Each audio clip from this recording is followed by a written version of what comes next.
اللہ علیہ وسلم نے فتح مکہ کے بعد اپنی محنت بڑھائی، کیونکہ کوئی رکاوٹیں نہیں ہے.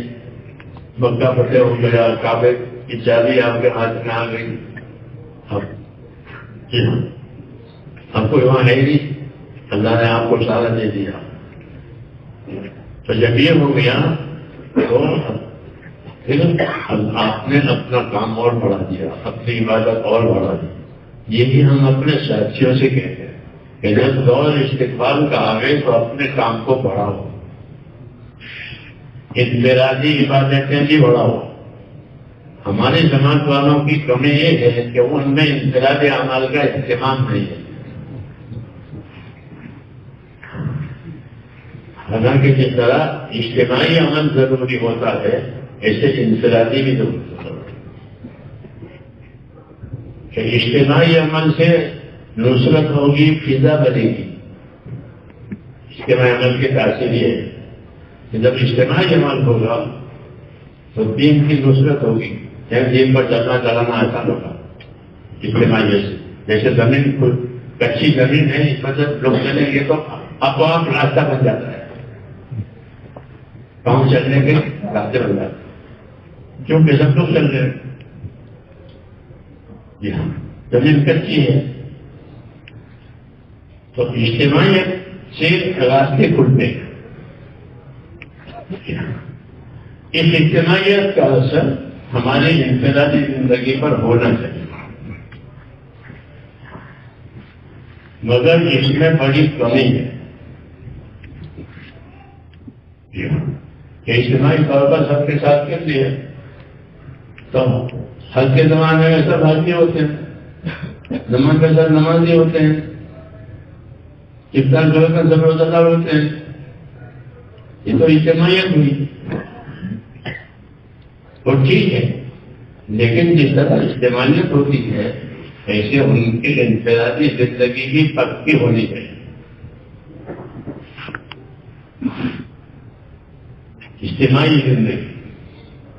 اجتماعی زندگی میں ایک تو یہ کہ اللہ سے اپنا تعلق پکا کرنا چاہیے. تنہائیوں میں اللہ کی عبادت کی جائے، تنہائیوں میں اللہ کو یاد کیا جائے، تنہائیوں میں اللہ تعالیٰ سے استغفار کیا جائے.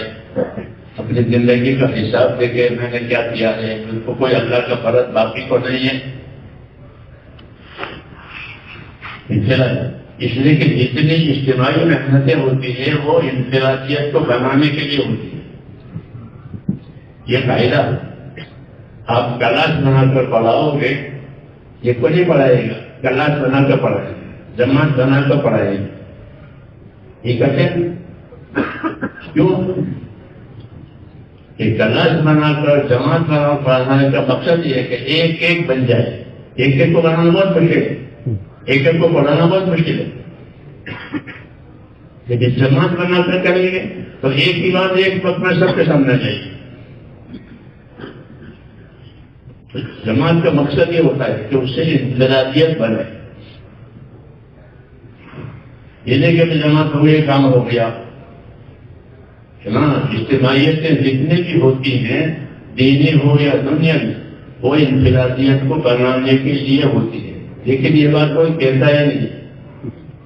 کمپنی بنا کر تجارت کرتے ہیں، کاروبار کرتے ہیں، کیا مطلب ہے کہ کمپنی کا ہر ممبر مالدار ہو جائے. اس لیے کمپنی بنائیے، شرکت سے کاروبار کرتے ہیں، کمپنی سے کاروبار کرتے ہیں.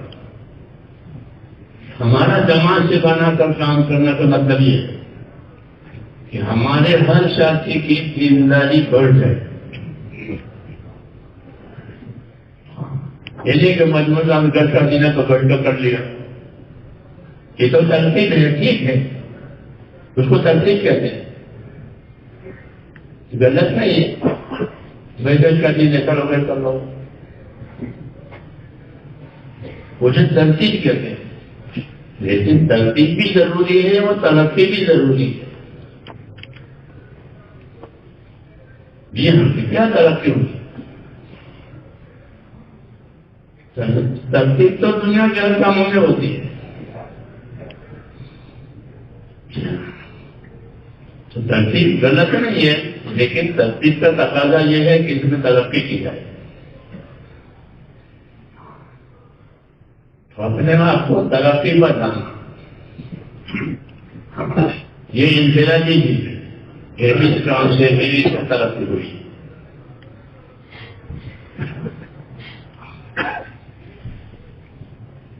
تو اپنی ترقی کی فکر نہ رہے، دوسروں کی نقل نہ ہوتا ہے، نقل نہ ہوتا ہے. ویسے کبھی ان کے جیسا ہو جاؤ، جن کے جیسے کبھی نہیں ہوگا، اللہ نے بنایا ہی نہیں تو کیسا ہوگا. لیکن اپنے عمل میں ترقی کرے، روز بروز اس میں ترقی ہو، دعوت کی محنت میں بھی ترقی ہو اور عبادت میں بھی ترقی ہو. کیوں؟ یہ دعوت عبادت کے لیے ہے، دعوت سے کم نہیں، چلوں کے لیے دعوت، چلوں کے لیے دعوت چلنا 4 مہینوں کے لیے نہیں ہے، دعوت عبادت کی ہوتی ہے. بندوں کو عبادت کے لیے پیدا کیا ہے، جناتوں کو انشاء بنا ہو، اور اس کے لیے نبی بھیجے کہ ان کو رہبری کرے تاکہ ان کی زندگی عبادت اور اطاعت والی بنے. وہ اپنے جان مال میں اپنے آپ کو آزاد نہ سمجھے، بلکہ اپنے آپ کو پابند کرے، جان کے خرچ کرنے میں، مال کے خرچ کرنے میں. اس کو اطاعت کہتے ہیں کہ جان اور مال اور جو صلاحیتیں اللہ نے دی ہیں وہ اللہ کی امانت بھی ہے اور اللہ کی نعمت بھی ہے، دونوں ہیں. وہ نعمت بھی ہے اور امانت بھی ہے. جو اللہ کو نہیں مانتا وہ تو فقط نعمت سے فائدہ اٹھاتا ہے. یہ ہمارا ہے، کارن کہتا ہے مال میرا ہے، جی تو وہ تو مال کا دعوے دار ہے. مومن ایسا نہیں کرتا. مومن کا یہ حال ہے کہ یہ نعمت ہے اور یہ اللہ کی امانت ہے، اور یہ نعمت دوسروں کسی حق کے ادا کرنے کے لیے دی گئی ہے.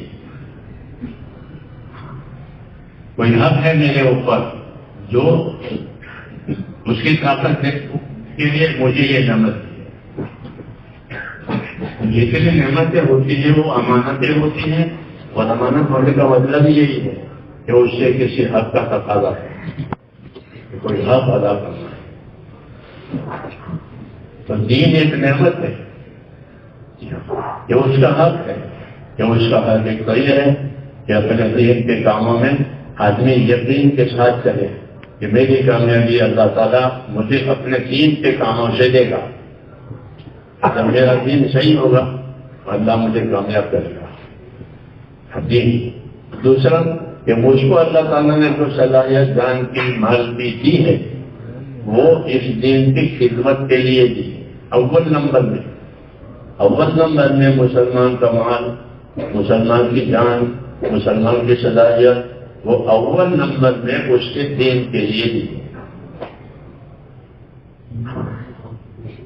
جی ہاں، کیونکہ اللہ تعالیٰ نے یہ فرمایا کہ میں نے ایمان والوں کے مال جان کو جنت کے وجہ سے خرید لیا،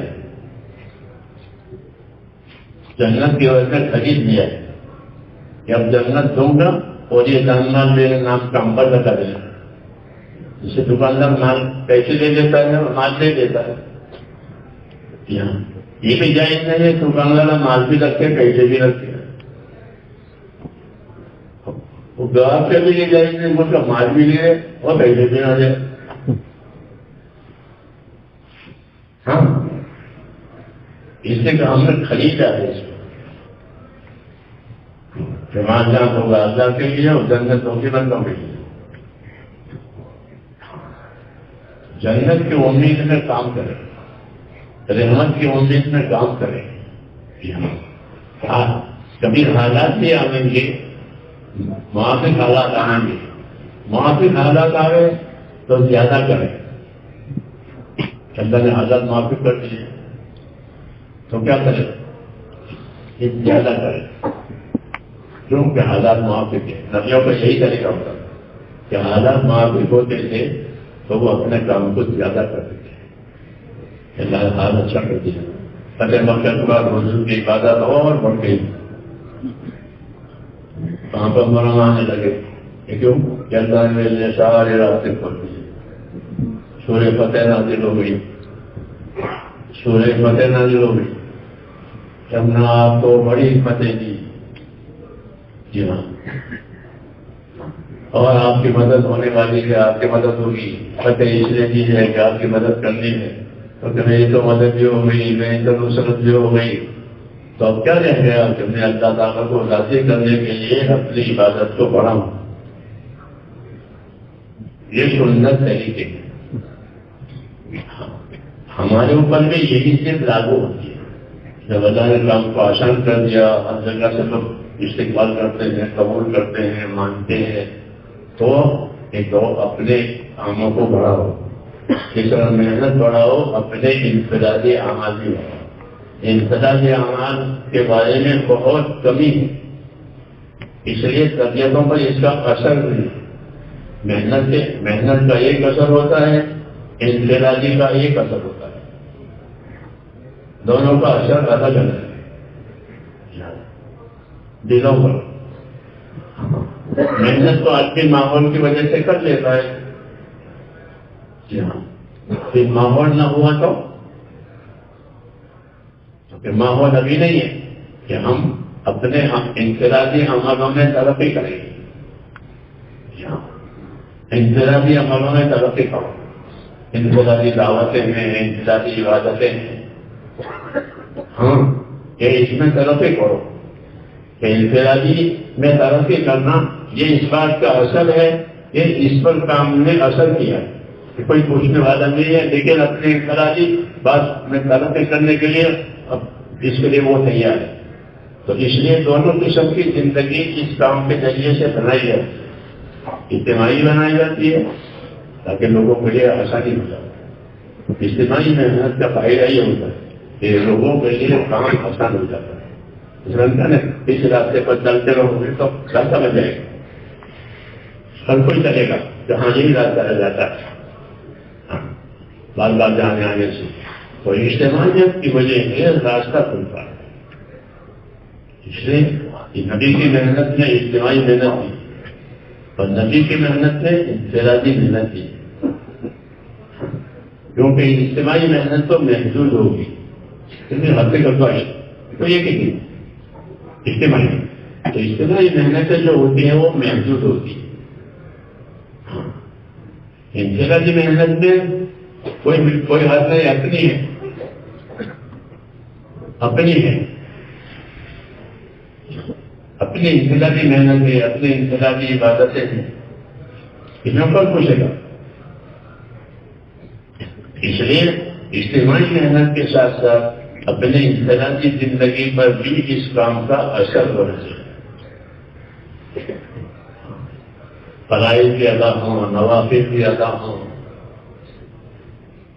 ذکر بھی ہوں، تلاوت بھی ہوں، یعنی کہ پروگرام پورا ہو گیا، تبلیغ ہو گئی، کب ہو گیا کہ پروگرام ہوتے ہیں، پروگرام ہو گئے، تبلیغ ہو گئی، کافی نہیں ہے۔ اس کام سے انفرادی زندگی میں کیا اثر لیا؟ بازار میں سب لوگ کاروبار کرتے ہیں، مزدوری کرتا ہے، تاجر تجارت کرتا ہے، کہ وہ اپنی ذاتی زندگی کو دیکھ کر میں نے کتنا کمانا ہے، تاجر بھی یہ حساب کرتا ہے کہ میں نے کتنا کمانا ہے، مزدوری میں کہ آج میں نے کتنے مزدوری کی بتا رہا۔ تو جتنی اجتماعی محنت ہے اس کے نتائج انفرادیت میں دیکھے جاتے ہیں۔ جی ہاں، انفرادیت سے میرے اندر اس میں کیا آیا،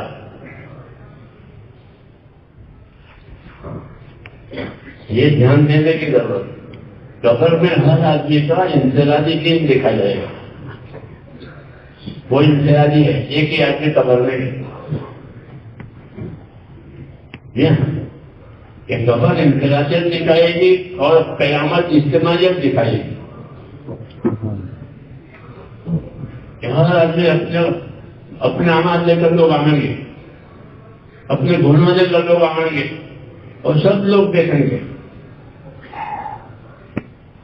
ہاں اجتماعیت. یوم تبلی السرائر ہوگا، یہ چھپی چھپی چیزیں سب کھل جائیں گی.